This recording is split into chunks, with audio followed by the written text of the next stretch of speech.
تو ایسی ماؤں کی گود میں ایسے ایسے بڑے متقی پرہیزگار اور امام پیدا ہوتے ہیں اور ان کو اللہ رب العزت کرامات سے نوازتے ہیں۔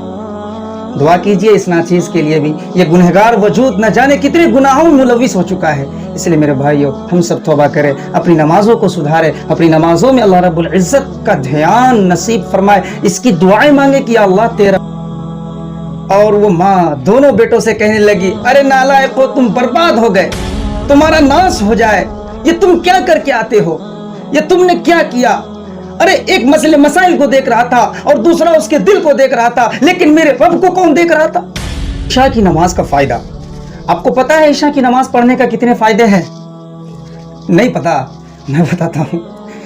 جی ہاں دوستو، کافی دنوں کی بات ہے کہ کسی جگہ پہ کسی مسجد میں ایک چرچا ہو رہا تھا اور لوگ تذکرہ کر رہے تھے کہ عشاء کی نماز کے بہت سارے فائدے ہیں، بہت سارے فائدے ہیں۔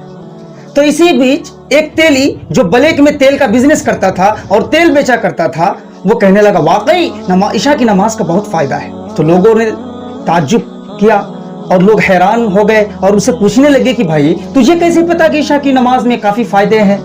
تو اس نے کہا کہ میں دن بھر تیل بیچتا رہتا ہوں اور پورے مارکیٹ میں اکثر لوگ مجھ سے ہی تیل لے جاتے ہیں، چاہے وہ بنیا ہو، چاہے وہ ہندو ہو، چاہے مسلم ہو، چاہے جلہا ہو، چاہے وہ دھوبی ہو، چاہے جو بھی ہو، وہ سارے کے سارے تیل مجھ سے لے جاتے ہیں۔ کوئی پیسہ دیتے ہیں، کون لے جاتے ہیں، کون نہیں دیتے ہیں، کوئی کتنے ادھار لے جاتے ہیں، کتنے نقد لے جاتے ہیں، مجھے یاد نہیں رہتا۔ لیکن جب بھی میں عشاء کی نماز پڑھنے کے لیے کھڑا ہوتا ہوں اور 4 رکعت پوری ہوتے مجھے سارے کا سارا ڈیٹیلز یاد آ جاتا ہے کہ فلاں نے 2 کلو تیل لیا، پیسہ نہیں دیا، فلاں نے 1 کلو تیل لیا، پیسہ نہیں دیا، فلاں پیسہ دے کے گیا، یہ ساری باتیں مجھے معلوم ہو جاتی ہے۔ اس پر لوگ ہنسنے لگے۔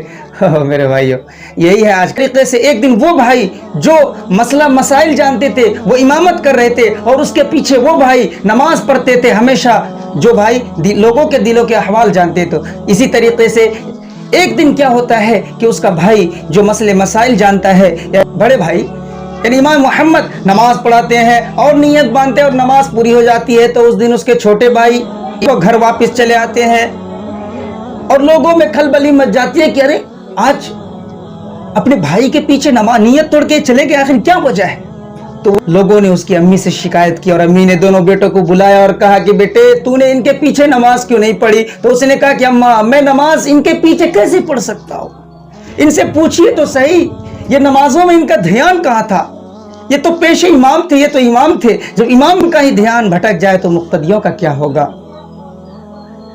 تو اب امی پوچھ رہی بڑے بیٹے سے کہ بیٹا تیرا دھیان کدھر تھا؟ تو اس نے کہا امی جان میں نماز تو پڑھا رہا تھا، لیکن ذرا سا دھیان جو ہے نماز سے ہٹ کر ایک اہم مسئلے میں چلا گیا تھا۔ اور وہ ماں دونوں بیٹوں سے کہنے لگی، ارے نالائقو، تم برباد ہو گئے، تمہارا ناس ہو جائے، یہ تم کیا کر کے آتے ہو، یہ تم نے کیا کیا؟ ارے ایک مسئلے مسائل کو دیکھ رہا تھا اور دوسرا اس کے دل کو دیکھ رہا تھا، لیکن میرے رب کو کون دیکھ رہا تھا؟ ایسے تم لوگ نماز پڑھو گے؟ او میرے بھائیو، وہ بھی تو مائیں تھی، قربان جائیے ایسی ماں پر۔ تو ایسی ماؤں کی گود میں ایسے ایسے بڑے متقی پرہیزگار اور امام پیدا ہوتے ہیں اور ان کو اللہ رب العزت کرامات سے نوازتے ہیں۔ دعا کیجئے اس ناچیز کے لیے بھی، یہ گنہگار وجود نہ جانے کتنے گناہوں میں ملوث ہو چکا ہے۔ اس لیے میرے بھائیو، ہم سب توبہ کریں، اپنی نمازوں کو سدھاریں، اپنی نمازوں میں اللہ رب العزت کا دھیان نصیب فرمائے، اس کی دعائیں مانگے کہ یا اللہ تیرا قرب نصیب فرما، یا اللہ میں نمازوں میں میرا دھیان جما دے، یا اللہ عافیت کے ساتھ میری نماز کو قبول فرما دے، ورنہ ہماری نمازیں ایسی تیسی ہے، پتہ نہ قبول ہو کہ نہ ہو۔ میری خود کی نماز کا مجھے پتہ نہیں کہ میری نمازیں قبول ہوتی ہے کہ نہیں ہوتی۔